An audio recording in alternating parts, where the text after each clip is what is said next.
Here is today's tea tasting. This is so much fun being in this group and trying these teas together. This is a 1999 Liu An or An, Liu An, I would imagine. And here is what it looks like. I've got it 5.1 ounces, and we can look at the leaves. They're just so beautiful, especially for being 1999. You see a few other lighter color pieces in it. And what I think is cool, look at this. I think Roy put this in the bag on purpose. I absolutely love how I have a little piece probably of the original wrapper that he took this off of. If he didn't do it on purpose, I still love it. I love the shape of the tear. I know how weird I am. I'm very different. I love it, but I find it very kind of artistic how the edge is torn there. So anyway, back to the leaves. Aren't they beautiful?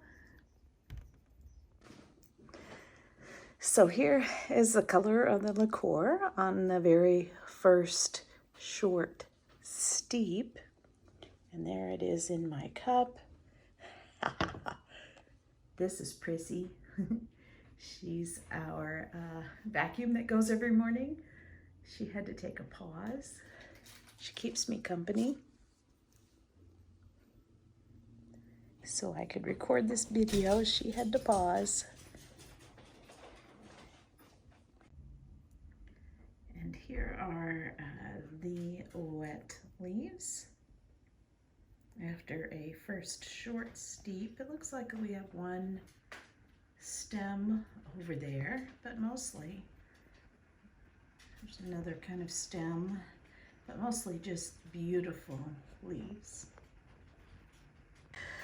Okay, so I'm having my second brew. I've got a traditional cup. I'm kind of limited. I am at an Airbnb. Here's the chat going on. Check out the floor in this Airbnb. But Roy just told us that this is actually part of the bamboo. So this tea is put into bamboo baskets, and he showed us on the screen his basket that this tea came from, and he just tore off a little bit of the bamboo that's in the basket and gave it to us, and he encouraged us to try steeping it directly in our tea so that we can get extra bamboo flavor. So I'm excited to do that.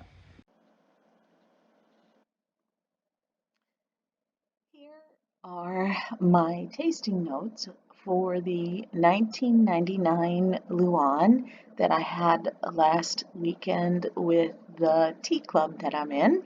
So enjoying this tea club. We invite you to join us. Just ask if you want to know. This is pronounced like the Lu Bao, only it's Luan, and so it's Lu, like in the Lu, like St. Louis, like I said last week, and on, I was trying to pronounce it An before, but it's on as in yawn, Luan, and it's another vintage tea. How fun is that? I think that's pretty cool. So this is the name of our club, and this was the first date I tasted it. This is a pu'er. It's a heicha, which means dark tea or post-fermented tea. Now I went all through that in the Lu Bao notes, so go find my video about that. I made a note for myself here, and when I go back to reference things to see to learn about what heicha means on my Lu Bao notes. Technically, it's not a pu'er due to the material used, but the post-fermentation process is very similar.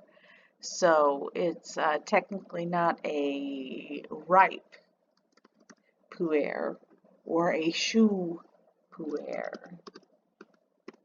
I always have to correct my notes when I'm reading them for you. So, like we think of the ripe and the shu pu'ers today, this is the old process that was done before the process they have now to create ripe pu'ers. So the luan and the lu bao seem to be the most common forms of heicha. So this tea comes from the Kinmen County of Anhao. I don't pronounce Chinese at all very well, but this province you can read. And if you look at this map, it's a little bit small, but these green, I got it off the internet somewhere, and I don't remember where I got it from. It was on my Lu Bao notes. And so these green are the provinces. So you see what dark teas come from each province in China. And you see right here the Luan. This is the only one listed in this Anhui province, which is, I should have looked this up before my video, right here in this red spot right here. So we've had teas a lot from this region and the Yunnan region and the Fujian region. So this one is right here. And also I read on the internet that the Luan teas have two styles. Now I'm not sure what style this is,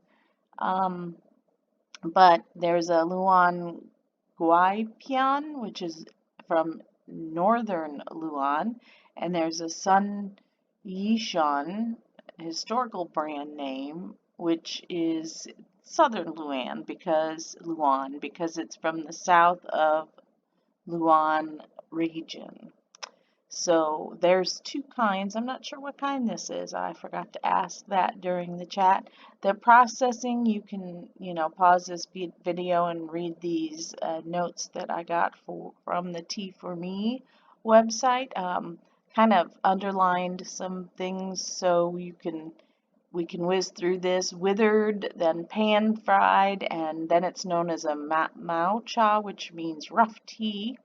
And then it's baked, and then it's laid out to absorb the white dew, and then it's packed in baskets that are lined with bamboo leaves and not sold for 3 years. So that's the most significant thing about this tea. It makes it recognizable. Now, I don't think they sell it in these bamboo baskets anymore, but that's kind of the significant thing in the processing for it.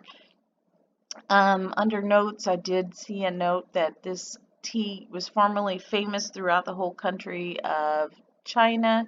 I should write that in here. It helps digestion and decomposing fat. I had to write that down when I read it because, I need that. And it was used as a medicine at that time. So this is when it was famous back in the day. The color I had was brown on my color spectrum scale. And so the aroma flavor, when I was smelling it in the bag, I got dry. I got a very delicate, faint wooded smell. And then in the wet, though, I absolutely loved the way it smelled in the wet. I got kind of a sweet smell like syrup. Never tasted that sweet. But sweet maybe like like a raisin, some sort of fruit, but I wasn't sure what kind of fruit. So then after the second steep, we were smelling it, and I got toasted honey. for sure, 100%. I was like, aha, hubby helped me with that. He actually came up with that, the honey, and then I added the toasted. And I was like, spot on, that's it. And honey is sweet, and honey is in the fruit category. And I kept saying, oh my gosh, because it smelled so good. And after smelling it for a few minutes, that sweet fruit came out again. So during the live chat, I was asked how you toast honey when I told him it smelled like toasted honey. And so separate those words, as it smelled toasted and it smelled like honey at the same time. How sad. Some things we say when we describe teas. So the body was medium, which was it was nice. The astringency I have in the bright light category, which is my sweet spot. Smooth is one lower where there's no astringency. So it just had a little tingle on the tongue. So this is the first time I've used the word tingle in my notes. I noticed it early on. So it was very unique from the astringency of other teas in this level. It's almost like a slight bitter along with the astringency. Now, there's a difference between astringency and bitter. Bitter is a taste, and astringency is a mouthfeel. I should put that on here. Bitter is a taste, and astringency is a trying mouth feel there, and I don't want that underlined. So, but that I noticed in the very on this slight bitter taste, and the taste. My very first steeping, mellow, was the first word that comes to mind. And I did not get the sweet like it smells. And I've always learned a sign of a good tea is that each progression from smell to taste to finish should all be the same, and this one was not the same. So that was kind of a key I always watch for. I am getting the wooded, like the dry smell again, but it's not like the other shoe or ripe at all. So I was expecting it to be like other shoe or ripe tea, and it was not. And I said it was more like a hardwood, and I said maybe it's the dry bamboo from the processing. So the second steep, it did not taste like it smelled, which was odd, and the tingling becomes more intense. Okay, I have never had a tea. I'm going to add this. I have never had a tea that tingles like this tea. Let's see, I have heard about tingling and thought I had felt it before, but now I really know what tingling feels like after tasting this tea. Oh, I add to my notes while I'm reading them. I want to make sure I preserve those thoughts. So the third steep, each steep was different, but I couldn't find the words to describe it. And I called it, this is a very changey tea, which keeps the intrigue and thought-provoking characteristics going. So this is a great tea to just sit down and just escape from reality. There you go. I'll add those. This is a great tea to escape from reality and get absorbed into the flavors of the tea. How's that? So the finish was juicy with some lingering bitterness. I did get that bitterness. By the third steep, however, and I did lots of steeps on this, And this is what is very prominent and stands out as what I'll remember about this tea. The overall mouth feel compounded, and I had to just sit with it a while and let it hang around. To me, the finish was the most important part of this tea. Each layer of steeping sticks around and compounds onto each other, making the mouth feel more intense. And I should say it gets more and more tingly in the finish. So, but it's a compounded tingly.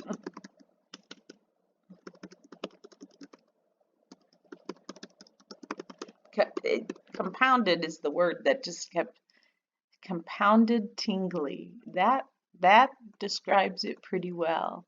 It wasn't like a fresh tingly. It was like it kept adding layers and layers and stayed there. Um, it was pretty amazing. During the live chat, I learned that the paper is the bamboo from the package. Isn't that so cool? And that we were to use it in our steeping. So how cool is that? So Roy wanted us to try it without the paper and with the paper and let him know what the differences were. So I did my entire second session with the bamboo in the tea during the live chat. And I think some of the flavor I am tasting is from the bamboo. It was my opinion that the tingling feeling that compounds upon itself and gets stronger is from the bamboo because it was even more prominent with the bamboo in there. I should put that in here because it was even more prominent with the bamboo in the in with the tea leaves. I would put bamboo in the wooded category, so that explains the initial smell I experienced. That faint smell when I first smelled it in the dry. And this is a picture I got offline. Now, Roy showed us his package during the live chat. And, of course, it wasn't a basket. I don't think they sell it in baskets anymore. But this gives you a sense of the bamboo lined basket and what the bamboo looks like. So it's mainly the bamboo that is touching the tea as it ages for a minimum of 3 years, and in this case, since 1999. There was discussion during the chat of this high feeling and that it would come from the caffeine and how it lifts you up. However, I did experience this high feeling, but it was not like caffeine would normally give me. It was a very unique lifting up sensation around the neck and the mouth, and not so much a normal high as in the mind with alertness. So it was in like a different part. It was like a caffeine effect, but in a different part of my body. It's very hard to describe. Just know it was there and was very unique and made the experience quite fun. I love the tea. Hubby only liked it. He said he'd only give it 3 hearts, but I would give it 5 because I love how it changes with each steep and gives me time to just think and ponder on um, on it as an escape from life. It's not a favorite tea I would keep on hand, so it doesn't get 5 hearts, but I would certainly buy it again to experience this tingly sensation and this high sensation and all the uniqueness and to sit with it kind of as a calming time away from all of the daily stresses that I have going on. Very similar to, when I just sit and sew or I sit and do my artwork. I always call my digital artwork that I create an escape from reality time where you forget what's going on in the real world and you're just focused on something like creating art or reading a book is also escape from reality. So um, sitting and pondering this tea is an escape from reality. So that's what I mean by that. So I hope you enjoyed my notes.